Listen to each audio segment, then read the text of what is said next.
Hello everyone, welcome to the Northland Artist Conversation. My name is Mark Kelly. I am your host, your guide, your Sherpa, if you will, on this wonderful journey where we talk about the amazingly creative people that we have here in Northland, New Zealand. Thank you so much for joining in. If you're listening, kia ora, thank you very much. Hopefully you've found us on your podcast platform of choice. And if you're watching us, you've found us on YouTube. Hooray! Very cool. So, yeah, thank you very much for coming. Going to flick to my camera.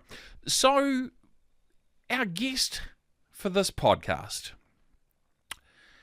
to say that he is a man that does many things would be a bit of an understatement, really.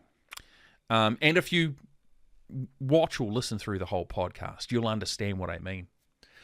Music has been kind of the overarching thing that's kind of been his common thread throughout his life, but he's a bit of a comedian, a writer, poet, MC, actor, just an all-round nice guy.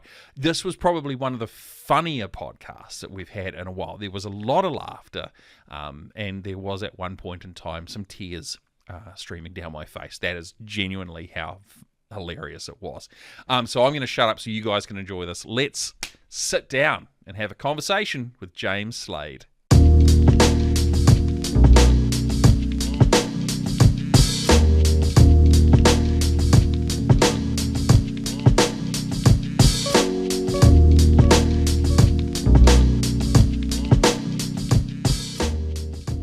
I'll tell you what, I'll do a formal introduction. How does that sound? I would love that. All right. Okay. Well, see, as a vocalist, you have to warm up accordingly. Indeed, right? indeed. Me. Tip of the tongue, the teeth, and the lips. James. Hello. Hey, man, thank you very much for coming in and sitting down with us on the Northern Artist Conversation, man. This is awesome. This is very cool. You and I have kind of like floated kind of in and out of each other's lives. Yeah. Over the last 6 years. 6 years. Yeah. It was pre-COVID. It was pre-COVID. Yeah, wow, man. Back then, all difference. All the It difference. feels like a different time. Because it was almost a generation ago. It's not, but yeah. So it's cool to actually finally get you on because when we met through a mutual friend at the time. We certainly did. And I had always been told very glowingly as to how such a creative person you were. Oh, thank you. So I was like, yeah, okay, cool. Let's see where life takes us. Producer Andrew's going to take some photos. You don't have to look and smile and say cheese and stuff like that. It'll just happen. So Fromage. yeah. Was that the Blue Steel or the Magnum? I just mix of both. So it is actually really, really cool to kind of have you in here and sitting down and talking with us, man. So I really appreciate it. Thank you. Likewise. I've heard many good things about. I've watched some of your podcasts, and I think they're fantastically professional and thank you. informative as well. Yeah, and that's kind of what we go for. That's why we call it a conversation as opposed to an interview or anything like that. Mainly because I have no idea where these things go. You know, we'll have a start, and then where we end up. I'll be like, okay, cool. We've talked about seagulls taking a shit on statues. How we got here, I don't know. We shall put the world to rights over the next hour, you and I, Mark. That's it, absolutely. Indeed. All right, we're going to solve hunger. We shall. Yeah. Third world countries. Yeah. Okay, so in terms of your creative expression, you have you have one main one, but you've had a few different ones along the way, right? Yeah. I've actually a trained screenwriter that I did at university, which I've never really used it, to be honest. I was a journalist for a while in Spain and wrote for a men's magazine for a short time. I've written some comedy and done some stand-up. Okay. I've written some music and I've been in quite a few bands as well. So it's and I've done some acting as well. Done voiceover things, which was good fun. And lots of stage work, lots of amateur dramatics. Oh yeah. We all love. Right. I did it accidentally, by the way. All of them accidental. It was fantastic. It's funny how you kind of stumble into them, eh? Yeah. It was my first one was my first wife. She was an actress. She was actually in Spartacus and things like that, and she was a model. And she really? Yeah, she wanted to do a Little Shop of Horrors, and she wanted me to do it with it. And when we auditioned, I got the lead, and she just got chorus. and that Oh, was stop it. the foundation of our divorce, to be honest. Yeah. And there endeth the marriage. What do they call that? Irreconcilable differences? Oh, definitely. Yeah, I enjoyed it. She's like, "You're not going to do it, are you?" I was like, "Yeah, it's yeah, great." absolutely. And then we did. My ex-wife was. She wanted to do Chicago. She was also. Oh yeah, that's a great show. Fantastic. Yeah, but she was also going to be 6 months pregnant during the performance. And don't she was recall Roxy being 6 months pregnant. No, she was going to be one of the cell block tango women. Right. Yeah. But I was trying to explain to her that she was going to be 6 months pregnant, and she was also a doctor, young doctor as well. Yeah. She'd have a lot on her plate, but she said, stop I'm curtailing my dreams.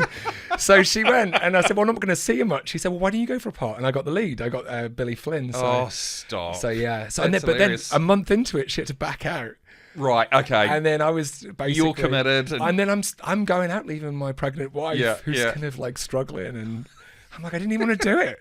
And then the next one, funny. And we did Hair the musical because my ex had a premonition, a prophetic dream that we both did it together. So she didn't even tell me. We were having dinner and she went, "Oh, we're going to be late." I went, "What? What for?" She said, "Oh, I forgot to say, we had a dream. I had a dream last night. We're going to be auditioning for Hair the musical." What? Which was an interesting one because I had to be naked on stage. Yeah. Oh. Yeah. Oh. Yeah, that was. Yeah, there's that too. I forgot about that part. Now, for those people that are listening, will have possibly ascertained that your accent is not as similar as mine. Slightly different. So what's your origin story, man? Because learning about people is kind of one of the big things on the podcast, and we've had people from all different nationalities and walks of life come in. So growing up, were you in a creative household? What was it like? What was your childhood like? I had a lovely childhood. I was born in Farnham in Surrey, which it's quite an affluent kind of area in Farnham. In the south. Okay, it's beautiful, very rural. My parents kind of had this gorgeous house, but they separated, so we moved to Merseyside. Okay, yeah, which is a very different culture. Yes, yeah. Where my mum was originally from, but she moved away when she was 16, yeah. So the Wirral was. It was a pretty rough area. I think the first drug squad that was ever opened was in the town that I was in on the year that I got there. Yeah. It was awash with heroin. It was a huge culture shock to me. Wow. But to be honest, the fact that I spoke so differently. For any viewers that don't know how these people speak in Liverpool, they talk like that. Like it's really, really kind of like it's almost like it's like Russian, but like English. It was good because. I think one of the first steps of being creative in life is you either realize in yourself or someone realizes for you that you're different. Yeah. And having that moment, you're kind of forced to either conform or assimilate. Right. And, or conform and assimilate, or just not, or stand out from the dance to the beat of your own drum, right? Yeah, and it's quite a scary thing, to be honest. And I just couldn't do it. I couldn't pretend to be Scouse. I could put the accent on that, but it just seems so disingenuous. So I always think it was actually a gift, really, an opportunity to celebrate my differences as opposed to just trying to follow the pack. What were you like as a kid? Were you one of those kind of, do-gooders, or were you like a just complete rule breaker? There's a very cheeky smile on your face. Oh yeah. I'm an only child, so I okay, right. You got away with murder. Yeah. I had a single parent, single mum. Yeah. And the greatest relationship I've really had in my life is my mum. My mum and I were so incredibly close. She remarried, and he wasn't super great, but yeah, I was cheeky. I was polite and playful and mischievous.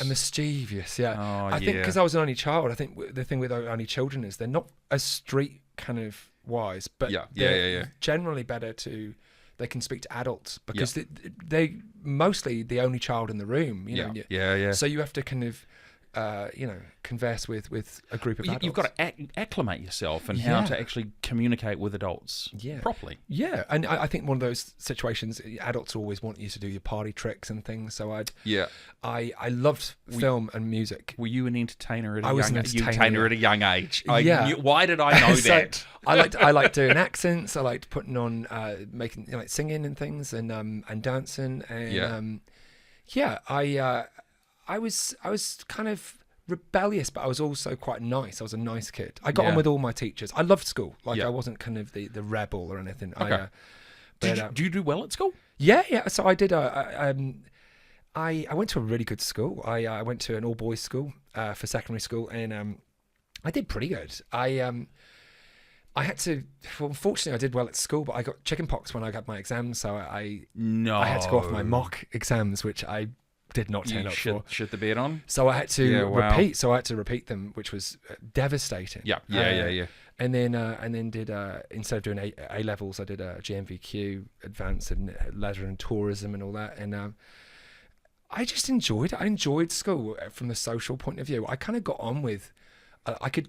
Work within the different cliques and groups. Yeah. My friends were all nerds, but I also was really good at sports. So I played ice hockey for 10 years. I was in the rugby team. I was in the football team.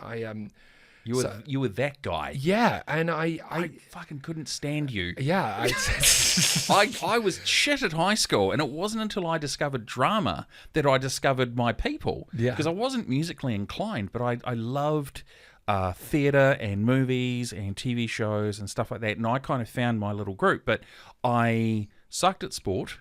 I was academic until I discovered bunking. Oh yeah. And then that took over my life. But see, you remind me of a lot of guys that I knew in high school where it was like they could dabble in everything and just be good at it. Yeah. And I was like, wankers. I mean that in the most nicest and respectful way possible. I'll take that as a huge compliment. I'm gonna relive some trauma here, listeners. Yeah.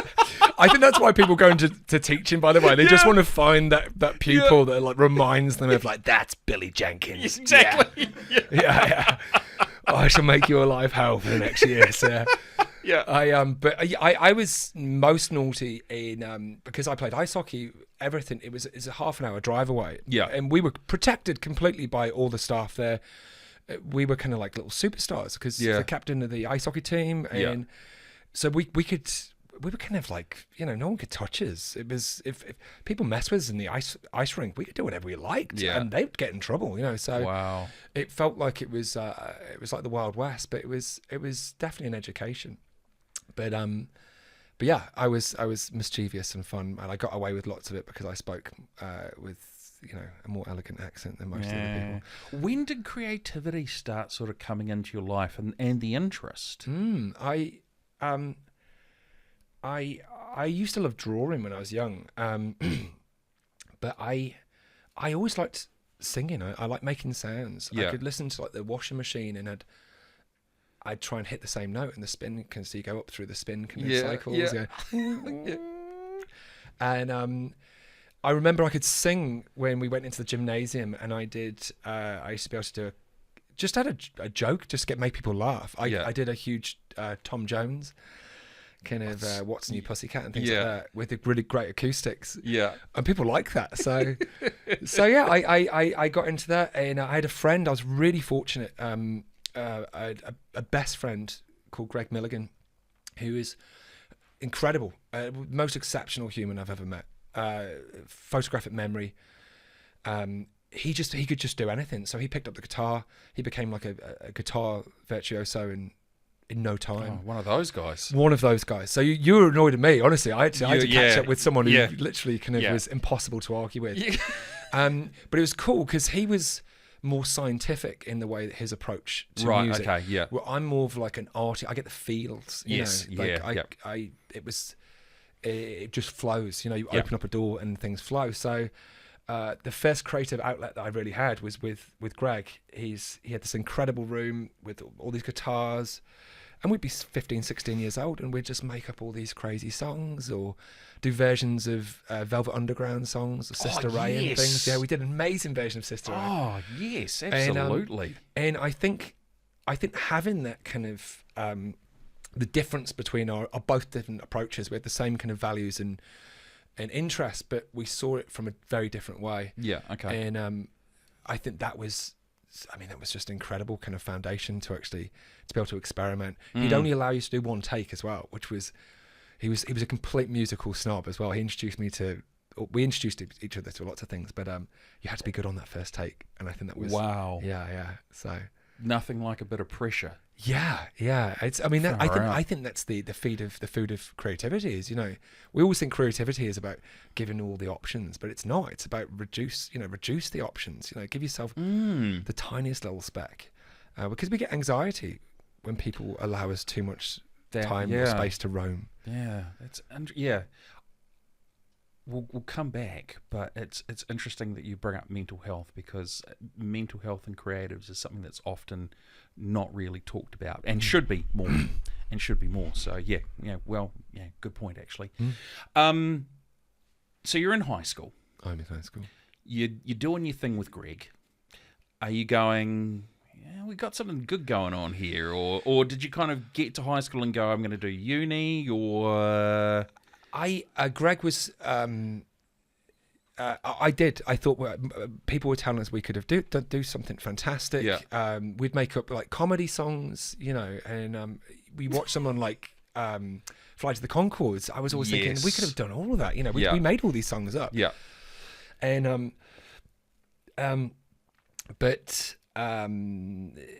I liked girls. Girls were kind of a big thing. Right.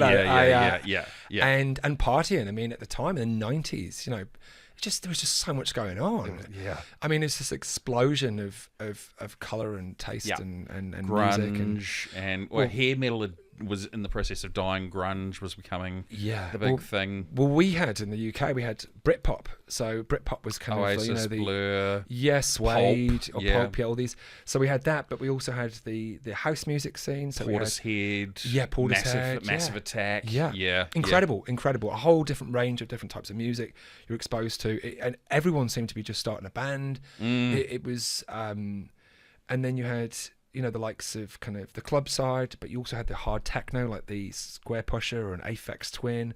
Oh my God! Come to Daddy Window Licker. Yeah. What the hell? I saw that Come to Daddy music video on the British version of MTV Headbangers Ball. That's where I saw it as well. And it was like a Wednesday night. It played from like 10 to 12, and I saw that video, and I was just like, what the hell have I just watched? And why is this the most terrifying song I've ever heard? And the music video, Chris Cunningham did that. I mean, that was the other. No. It's the head, and it opens up, and it's. We used to listen to that before we went out to clubs. But that was an incredible. That was when music videos were an actual thing. You had people like Spike Jones and Michel Gondry. I had all his things. I had all three of those, and Chris Cunningham. So it was all this explosion of kind of, and there was this real, can-do attitude with the 90s. So yeah, and you kind of presume at the time it's always going to be like that. You think, culture's not going to change. We're just all, going towards this beautiful sunset. But it was, it all changed in. It's incredible to actually pinpoint the day it happened. It was when Diana died. Yeah. Honestly, I've never seen a more cultural shock or turning point than that day. The day that happened, I mean, I think the world collectively just stood still. It was incredible. Yeah. It was, so... I think the only other time something like that had happened was the World Trade Center. That was the other one. Yeah. I remember exactly where I was on both of those moments, and it's just like, you don't forget that. I was at Cream. I was 17 years old, and I used to regularly give my mum crank phone calls, really bad ones as well. So I rang her up at like 7:30. I'd been out like all night, been out awake all night. Coffee, kids. Caffeine for the win. Caffeine, and I rang my mum, and I said, Dodie's dead. Dodie and Diana's dead. And she went, "You're sick, James. You're sick." And she hung up. But it was great. It wasn't great. It was absolute morning. I remember getting the bus, and I've never seen just such a group of somber people. It was was unparalleled. No, and yeah. I mean, the funeral was televised live in New Zealand, and I remember working, and we just shut down for it. We had a chap who'd taken maybe too much coffee that night, and he'd not said anything. He'd just be sitting there with sledging, I think the word we're looking for. Yeah. I remember sledging. Yeah. And he'd not said a word all night. Yeah. And we'd gone to Cream, we'd come back, we were kind of at the house having a party at this house. And it must have come up on every single screen and said, go to a local news station. And he just went, the princess is dead. And we were trying to figure out what he's saying. Right. And we were like, what? His name was Mark as well. So I was like, what are you saying, Mark? And he's like, the princess is dead. I was like, you've got to enunciate, man, enunciation. So we waited, it was an hour before we realised, and we saw it was like, oh my God, the princess is dead. Yeah. But yeah, it was, one of those. That was just such a landmark moment. And just devastating to watch when you watched, you watch the funeral, you watch Harry and you watch William, and you watch how stoic they were trying to be, and all of that, and Charles, it was really and it changed music completely overnight. I mean, we had all these kind of Oasis had just released their third album to kind of like, it was a bit crap, and I think the drugs take hold. I think that's the problem with all these things, is that after about 3 years, the drugs kind of start not doing what they did on their tin for the musical industry. What's the Story, Morning Glory, which is where they blew up, and then Right Here, Right Now. Be Here Now. They didn't even have a bass on it. Nah. There's no bass on it. They all forgot. They're like, right, I think that's done. Yeah. But after that, like the likes of Coldplay, Star Sailor, Robbie Williams, Angels was number one for a long time, and it's incredible. Suddenly, people wanted to connect with that kind of more melancholic, kind of introspective music, and it's incredible to see, that how much these icons dying, can change an entire kind of path of music. It's funny. I recently watched a documentary about a subgenre of music called yacht rock. Oh, I know yacht. Yeah. Christopher Cross and all those sorts of guys, right?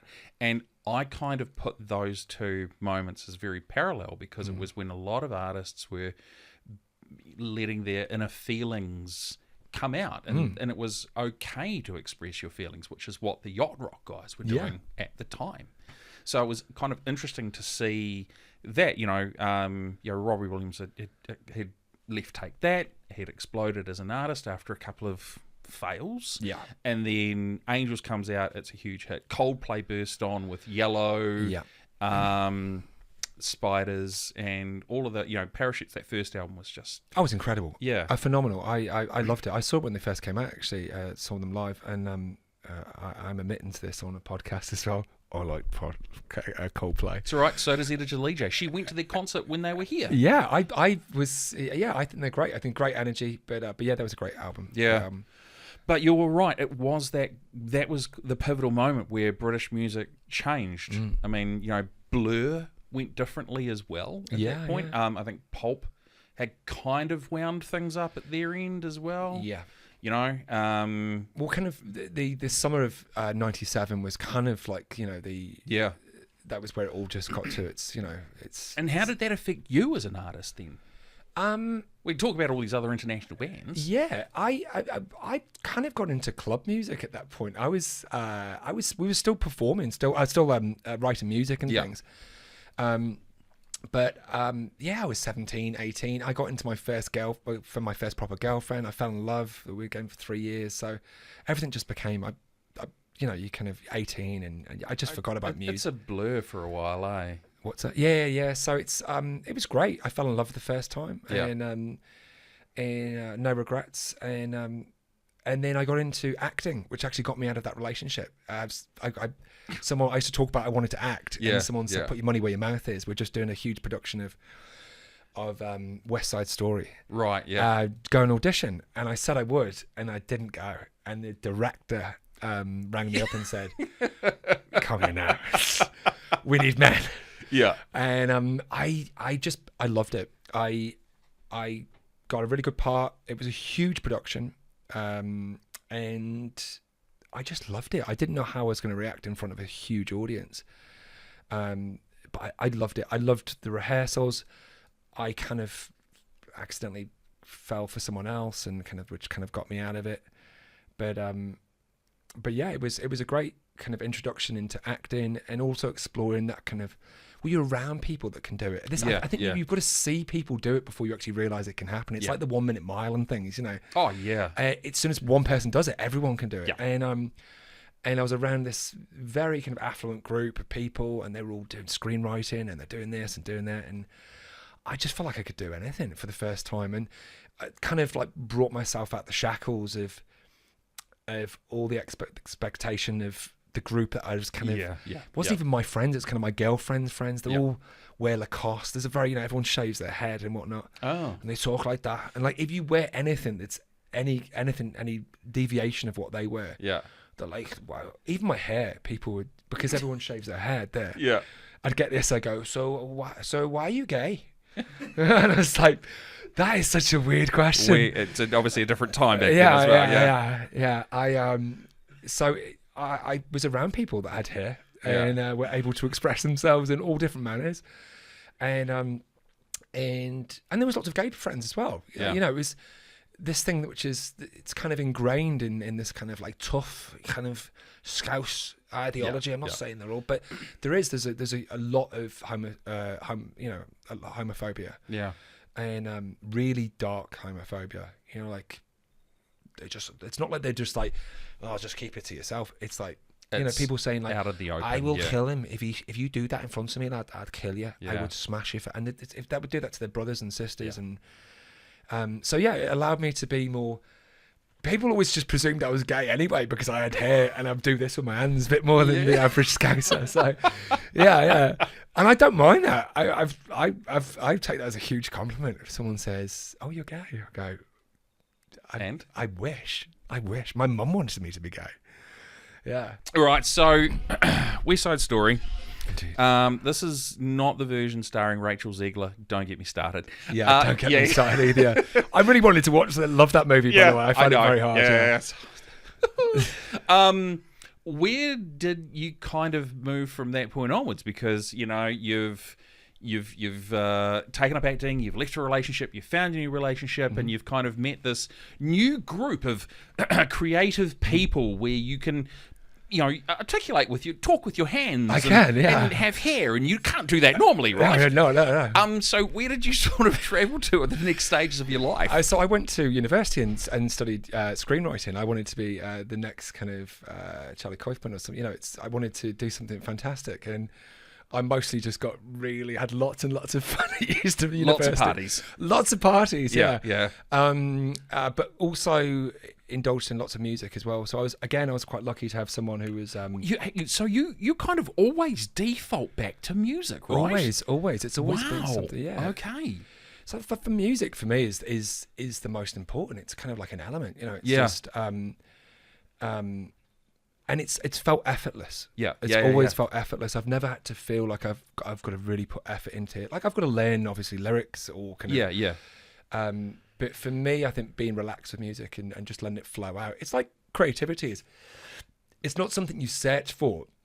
It's something you relax into, and you open enough kind of doors. Then, if you're lucky, things come in. If it's not, but I was in university, so I was living with the guy who's a guitarist. We made all these great songs. I also found out again that I could still make songs up on the fly. Yeah, nice. I love it. It's such a kind of education of yourself. You know, it's kind of a Jungian kind of association. Kind of, you're just like, ooh.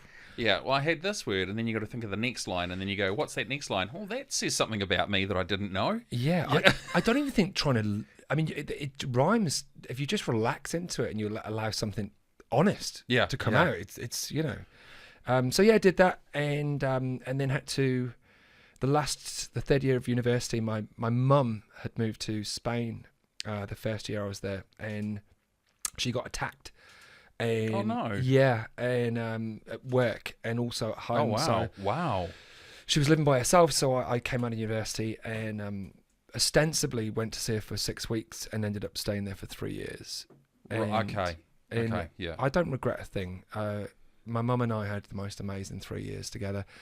I did a lot of singing there's a lot of karaoke there as well. Oh, really? But yeah, a lot of good wine too. No, good wine as well, yeah. But I'd always like kind of ruining karaoke parties because people, I go up and do. I remember a guy saying, "Oh God, I'm pretty good at doing the Doors." Oh yeah. And I came in to meet this, and he said, "Oh, can you just do me a favour? Could you just do the Doors for me? Can you just anything but the Doors?" Yeah. I was like, "Oh, I'm kind of meeting a girl at the moment."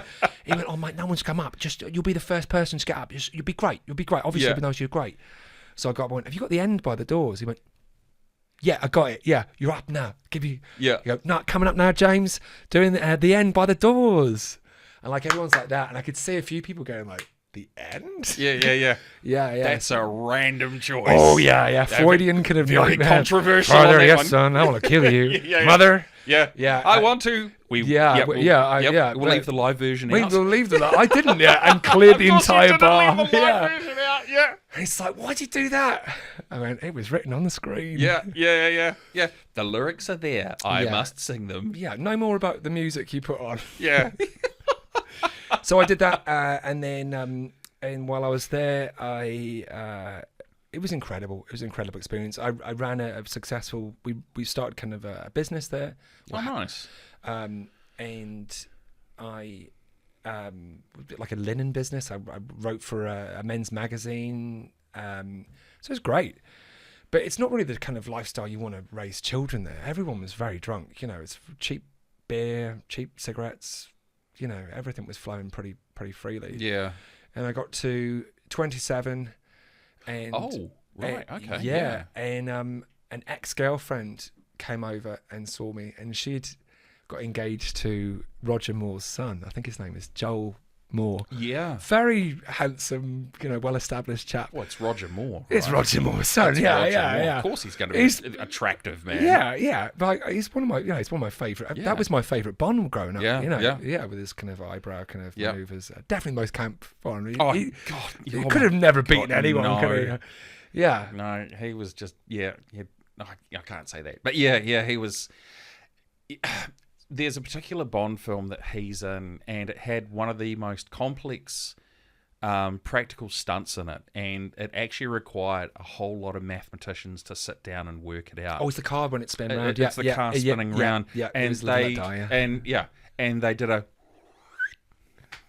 during that, and I was just like, you ruined one of the most magical scenes ever, because it was just something that had never been seen, and it was shot well. And they put that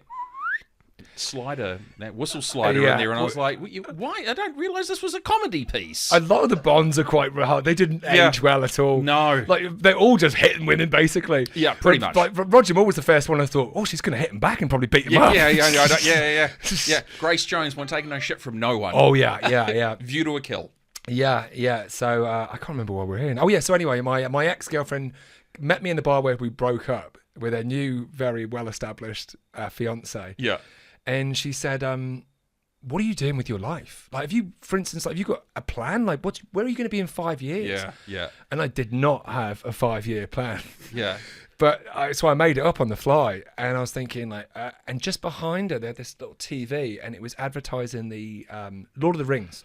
Oh, yeah. To go on DVD, the last one, the Return of the King. Return of the King, yeah. Yeah. And at the end of every, I don't know if Kiwis realise, but every single time, it was incredible. It was free marketing. Every time they advertise it, there'd be like 10 seconds, come to New Zealand. Oh, yeah, definitely. Middle Earth. Yeah.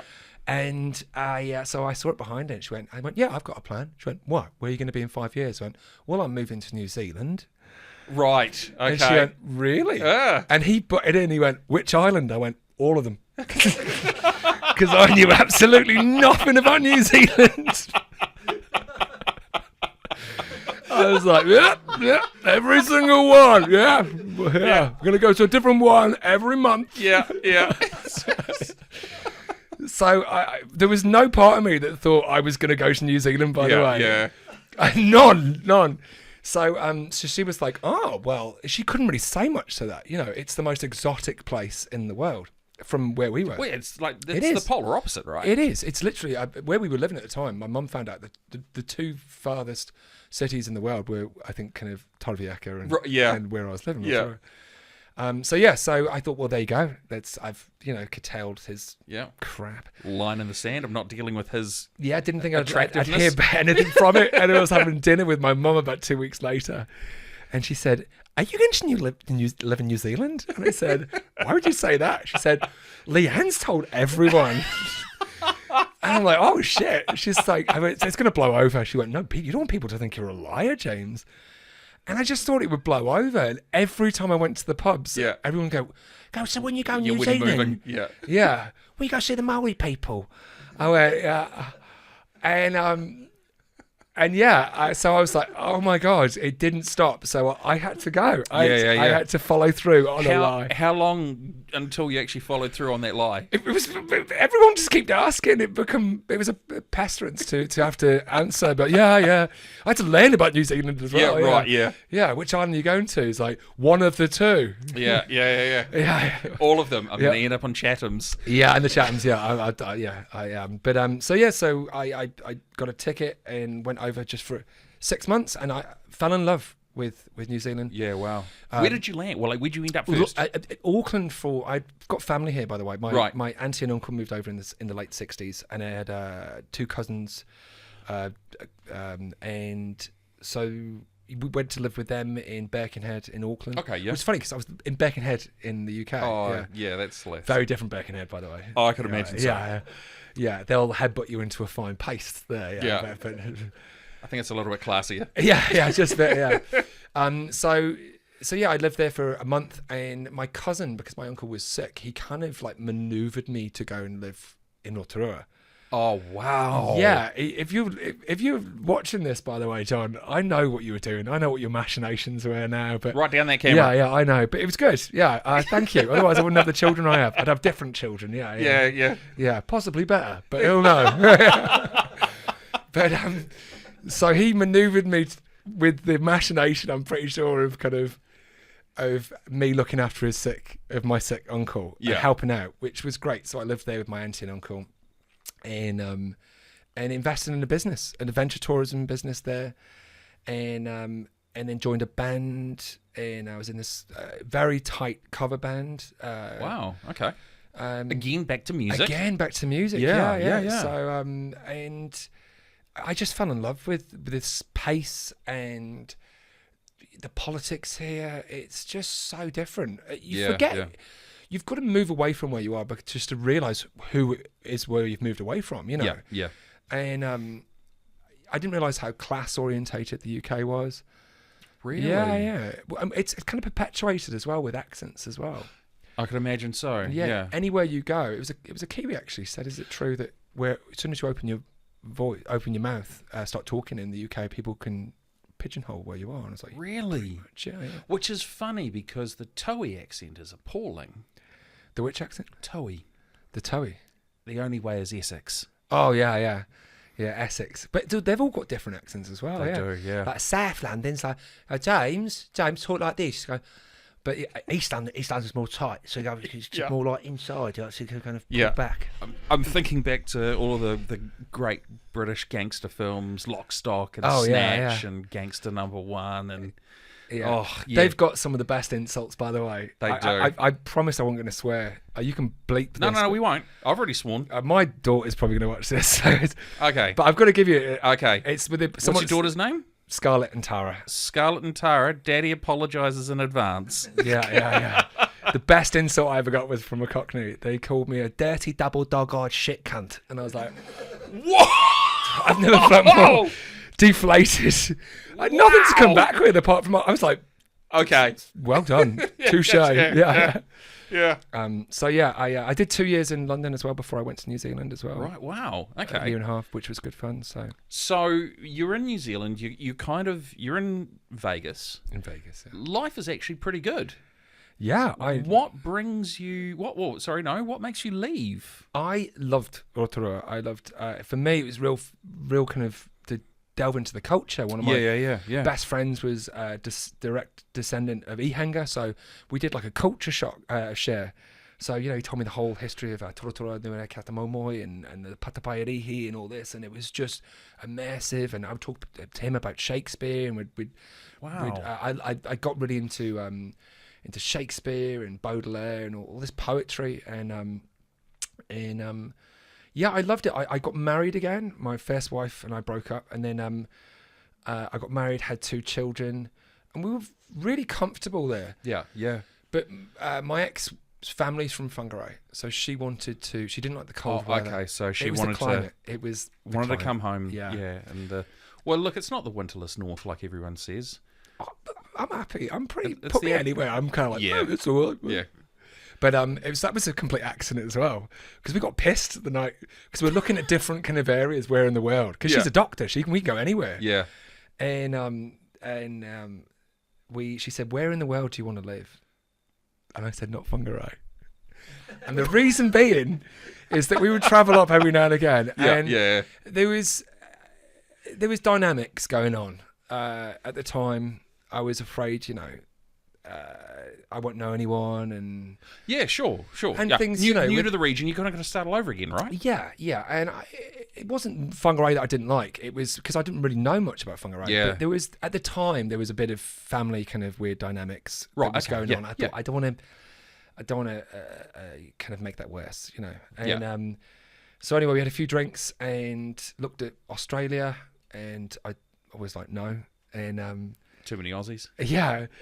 So, but there was all these places I was going, no. Went to Townsville. I must have just gone like, and so we woke up the next morning, and she'd applied for a job when she in the middle of the night. Yeah. We went drunk, but Yeah. and she said, you're not going to believe this. I got a job in fucking No, not in a job in Whangarei. We've got a job in Townsville. Oh and I was my like, but she's like, do you God. want to live in Townsville? I was like, no. She's like, why not? I was like, it's a city called Town. That makes no sense. You're a vegan and I'm a pacifist. We're both pacifists, but what's its main export? It's like war and meat. Yeah. And it's a tropical, you can't, everything wants to kill you. Yeah. It's like they've taken all the most dangerous animals in Australia and put them in that area. Yes, they have. Yeah, even koala bears with chlamydia. Yeah. What? You're like, kids, don't go near that koala bear.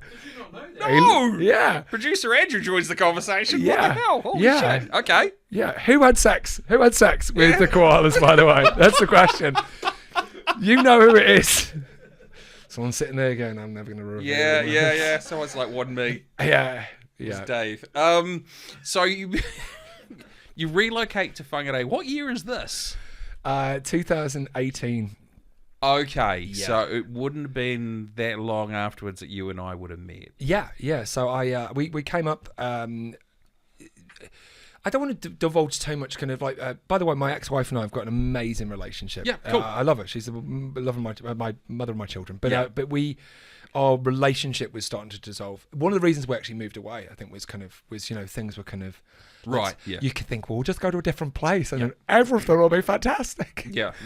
And so everything wasn't fantastic, and it was. Well, you're grown-ups, right? Things happen and we move Yeah, on, yeah? yeah. And my mum was sick. I knew she was sick, but she wasn't telling me. And she. Anyway, things were getting stressful. I had a stroke, which is 38 years old, which was unexpected. Yeah. And quite scary. So I had to learn how to read and write and talk again. My wife, she left just after that. Yep. So I had some time by myself, and I couldn't talk properly. So the way that I got back into speech was to learn how to sing I was again. going to say it's music, right? Music, oh yeah. Yeah, man. That is your common denominator the whole way through life. All the way through. Have you thought about like milestone moments in your life and gone, where was music in that particular moment? Oh, there's so... Because to me, having just talked with you now, and you and I have known each other for a little while, but we've never sort of had this sort of in-depth conversation. But almost at every pivot point in your life, like the main points, music is there. Oh yeah, it's. I've heard music played in my head at certain moments that it feels like there's a stereo playing. Yeah. So to lose all of those lyrics that were basically just flying around in my head, I had to relearn the Beatles and Bob Dylan and things like that. But instead of seeing this as a curse or a problem, it was such a gift. It's like rewatching your favorite movies. Yeah, again. I was going to say you're rediscovering everything new from scratch, right? And you because you're rediscovering it, you find it's got this poignancy. Yeah. And you're not just singing to hit notes, which I never was, but it added this kind of extra value and depth to it. And I'd just gone through I'd lost my mum as well, not long after this. So, I mean, that obviously forces you into a state of, you've got to recalibrate a lot of the things. You basically end up in fight or flight mode. Yeah, and it was hard. But you fought, which is the amazing thing, right? Because almost at that point you can go in one of two directions, and it's only one of two. Your path can go down the shitter, or you can bounce back from it and appreciate things and rediscover things and use it as a opportunity to learn about each day. Oh yeah. I mean, you kind of presume, even in your 30s, you think you're kind of invincible, and then suddenly something shocks to the core. Not just losing an arm or it's something your entire, the way that you see things. Yeah. You can't understand why you can't talk, because the genesis of the word comes out. You can hear it. Yeah. But the middleman just drops it. Yeah. So when it comes to your mouth, you just go, Yeah. So I had to learn how to my entire lexicon I had to rediscover through muscle memory, which was fun. In a way, like words like cellulite and things. Oh yeah. And so I went through that, and then I met my best friend in the world, my kind of live-in life partner, Bri Rose McCann, and that was an amazing. Actually, the same person that we met. Yeah. I'd just like to thank that person for introducing me to the love of my life. It's kind of funny how this is all kind of, swung around that way. It's really weird. But so you come out of this, you spend a lot of time essentially rehabbing, rediscovering yourself, your ability to communicate and all that sort of stuff. And you end back up music. Which is just unbelievable. And you do something very, very cool, which is it's at Roost, but tell me more about it. So I've really privileged to have gone to quite a few jam sessions in Whangarei, and Hannah Jane did the Sunday session. I think she's going to start them back up again. Oh, nice! Beautiful, very just absolutely gorgeous. A gorgeous setting. Everyone's quiet. There's maybe a few audience members, but it's mostly just for the artist. Yeah. And I've been to all these different ones, and I wanted to do something different. I thought I do love jam sessions, but I think I can add something to it, because I've done. I was a professional MC in Rotorua, and I've done some stand up, and I thought I can add that kind of energy to the room. But what I wanted is I wanted to do it for something for an audience. Yeah. So I want it to be controlled. What I didn't want was a load of middle-aged men, stepdads, kind of not knowing how to finish their version of Hotel California. I wanted it to be, right, you go up, you do, if you're good, you do 2 songs. Yeah. If not, and no chalkboard. I wanted to host, MC, recruit, and sing. Yeah, sure. And just do this something different. So I went to Lauren in, I think it was November or December 2023, and they were really up for it. So yeah, cool. I'm not, I'm terrible at kind of setting things up, or musically, with technology. Right. And so she said, well, shall we invite Val into the conversation when we have the meeting? So she came along. She was like, because she's obviously done the chalkboard stuff at what was the Irish Wolf at the time. Oh yeah, okay, yeah. So Val and I just thought, well, let's do something. Let's do something for the audience. Yeah. And also, because I'm a good MC, is you've got to be able to control that audience as well. Yeah. You've got to remind them, that they are the most important instrument in the room. Is their quiet and their applause. Yeah, definitely. that is an instrument in itself.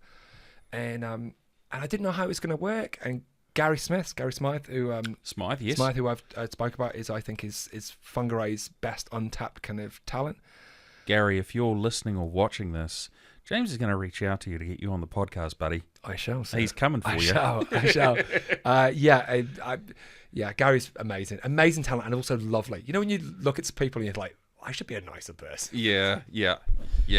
So we started it, and it was incredible. Yeah. I did not know who was going to come out, but it's such an incredible mix of young, old, you know, lots of talent, people that are just maybe doing it for the first time, and I just love it. We had Oisin came in for the, I've been to jam sessions when Oisin had just started, like years ago. Yeah. I've seen that guy progress like incredibly, like just mind blowing. But young talents, so it's great to give people a platform, to give them the confidence, and also just allow people to make it fun, you know. Yeah. And you've got to be the kind of to be a good kind of front man, and for anything, or a good MC, you've got to empower the audience. Yeah. I think people forget when they go up and perform, they just go, "These are some songs I've written. I shall perform for you all." The one I always hate is where they finish a song and they go, "Thank you." We went to see drink of water or something like that, and it's dead silent, and they're like, "How's everyone doing out there?" It's, "Oh fuck, just get the next song started, please." Yeah, or say something of worth. Yeah, or kind of big up the audience. Yeah. Connect with people that are there. Yeah, let people realise that there is a symbiotic relationship between your legs and our music. Yeah, and it's our job to kind of bring you out of that. And you've actually got to be the martyr of fun to show people how to have fun. We went to see Fontaine's DC a few weeks ago, and he said almost nothing on the microphone. Oh. He just went, thank you very much, everybody. Wow. He turned off, so the house lights went on for the audience between every song, and the stage lights went off, so it went black, and then just come back and start singing. And the only thing he said, just like, thank this everybody else. It's like subtitles. Oh, look, dude, I'm so stoked that you are able to bring something like this to Whangarei, because it's truly amazing, you know. Thank you. Having done podcasts now for, when this comes out, it'll be damn near 3 years. Wow. It's interesting to see where the hidden talent is. You know, you've got some people that are great at being high profile, and they're out there and they're letting everyone know about their thing, but then you've got others that are quite quiet, and they're diligent, and they just chip away at it. So I'm terrible at promoting myself. I'm good behind a microphone. I don't want to take responsibility of things. I like to go in. The thing you want to create. Well, yeah, I want to create, and I want to show people how to do it by doing it. Yeah. As opposed to going like, I could not do 12 Jam without Val and Gary. Yeah. Both of them, not just the fact that they sing, the fact that we all work together about making the best sound, who they bring, who they, but the whole thing is basically just gone from strength to strength, and it's been such a privilege.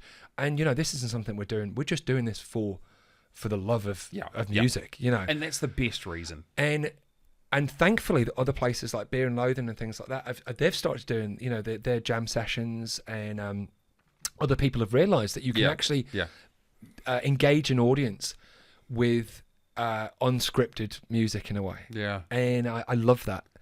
And I think it does just sometimes take someone to just remind people why we're here. Yeah. Absolutely. And also remind people that you're out. Yeah. Thank you so much. Yeah. You rock and roll. Yeah. Yeah. You've chosen to come and spend your time with us today when you could have done something else. And your money as well. Yeah. Yeah. And I think this is this kind of fake idea that we should be sensible and stay home, and society is dying because people are instead going out and drinking. We're drinking more than ever. We're just drinking surreptitiously in our own homes. Yeah. Come out, support live music, support comedy, support your local bars. Yeah. Because it's so important. This has democratized society for thousands of years. Yeah. And 15 years ago, we decided that alcohol was bad. So we're just going to tax the living crap out of it. Yeah. I'm not saying alcohol is good. I actually don't drink. No, So- barely. Yeah, But I don't. I very, very, very rarely. Yeah. But I think the importance that bars have encouraged and cultivated in society. You can't just take the baby out with the bathwater kind no, of thing. you can't. It's all there. Yeah, And the reason why we drink and the reason why we go out and have fun is because you can say something. It's dangerous. yeah, You can trust someone when they get drunk with you because yeah. they're allowing themselves that kind of To be vulnerable. to be that more id kind of, as opposed to the super ego, and Wow. can say terrible things and allow themselves to be vulnerable. And we've kind of just pushed that away. I'm not saying that it wasn't a problem. I'm not saying that 90s wasn't full of lots of violence and, Bad times. that bad times. Yeah. But I think we messed it up. The pendulum swung too far the other way. Yeah. So, Roost, Twirl Jam, go check it out. I think that it's very, very cool. And you and I are going to... We're going to finish this podcast. We've got a few other bits and pieces to do. And then we'll go inside and I'm going to play you some music because I have a song. Awesome. And I'd be interested to hear your take on it. So, James, thank you very much for joining us on the podcast. Oh, man. can I just say one more thing? Oh, yeah, go. Sorry, my band I'm in that now is Nimble Things, and I'd like to thank my brilliant musicians, by the way. Nimble Things. Nimble Things. I've been looking at the wrong camera. But yeah. It's the wide. It Yeah, gets it's both the of us wide, in yeah. it. We both look equally good then. Nimble Things is my favourite thing I've ever done musically. I did it with Dusty, a chap with Dusty is our guitarist. We've Yeah. got a Gareth who's also a guitarist. We've got amazing kind of drummer with Greg. We've got Thomas, which is our bass player, and myself. I'm putting this 5, but it's so much fun. It's Beautiful. great. The most beautiful people I've ever played music with, and it's incredible fun. Yeah, very cool. Perfect. James, again, but thank you so much for... I feel like I wrapped it up once. I'll fucking wrap it up again. But, dude, thank you so much for coming in and sitting down, man. That was awesome. Oh, thank you so much. I'm sorry I've ranted on a bit too much about nonsense. good. Yeah. Brilliant. Oh, good. Thanks, Take mate. it easy. Thank you. There you go, everyone. James Slade, thank you so much. Yeah, it's just kind of been one of those really funny nights here in the studio. A lot of laughs has kind of flown through. Producer Andrew, I invite you to partake in this part of the conversation. Yeah. Thank you very much for participating. You're welcome. I honestly don't know what to say. Like he was a man of many stories, and every one of them, it's like if anyone else had explained some of those stories, they probably would have just been like start to finish stories. But fuck, he can say it in a way that is always entertaining. He weaves a good tale. Yeah, straight up entertainer. Yeah. What was the one takeaway for you? Without giving too much. Well, no, because this is the end of the podcast. So what was the one takeaway from you? I don't know. Once again, I try and like find where I'm like other artists. So like having music as the through thing in your life. Yep. Yeah. That kind definitely. of resonated with me hard out. Having just done an EP after 5 years. So Yeah, crazy OBC Crate EP. Check it out on Spotify. Get in there. Yep. Just so you know. The most hilarious thing out of all of it, Gay Elf. That was insane. Yeah. No, I don't think I have laughed that hard in here. It was so much laughter, and there's so many spots we could go back on and reflect on and think, well, yeah, this is all hilarious, but there was so much laughter, and it was so cool. It was just really, really nice, and again, another one of those people I kind of met along the way, and I'd been trying to get him on the podcast for a little while now.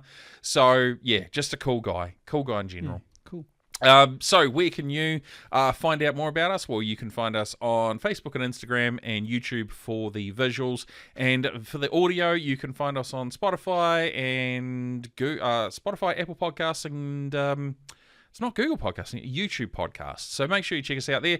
Everything is branded Northland Artist Conversation. There'll be different bits and pieces go up in here. And if you'd like to partake in some of this hilariousness, we would love to have you on. Just email us hello@northlandartistconversation.co.nz or reach out to us via messaging in Facebook or Instagram. Man, we'll be sure to get back to you. Thank you very much. Gonna go to my wide camera. Yeah, Producer Andrew, you got some interesting stuff happening with OBC, yeah? Indeed. Hopefully... more music. Yeah. Well, more videos. I don't want to say too much because I I'm not pretty saying crap with when. deadlines. Well, we're not going to put a deadline on it because people don't know when they're going to listen to this. No, I guess by the time this comes out, Yeah. the Vibing music video should have come out. Yes. which That's exciting. I had to toil away on in between everything else in my life, so Toil. that was pretty. It was a bit intense. We had a week of planning, Yes. and then I was like, I'm going to release it the next weekend, and that was a dream. That's we've all got. Yeah. So hopefully by the time Yeah. this comes out, we're well on the way to promoting another EP, Yeah. and we should have another music video out, maybe depending Yeah, on how that'd be that one cool. goes. Yeah. So yeah, we've got a few things in the pipeline, and we're just experimenting. That's pretty Which much is great. where we're at. Yeah. We're locking in a whole lot of guests as well. We've got another not potentially. We have got another high-profile New Zealand musician that will be joining us in the studio this year. Very exciting. We've worked really, really hard, and it's whenever. We're basically going to work in with their schedule and timetables, so stick around and check us out. On that high note, on behalf of everyone at the Northland Artist Conversation team, that is Editor Lee J. I don't know, what do I call Steve? Not by a stage name. No, definitely not by a stage name. Audio producer Steve. Audio engineer Steve, Yeah, there and we go. producer Andrew. Thank you very much for joining us on the Northland Artist Conversation. My name is Mark Kelly. We'll see you guys real soon.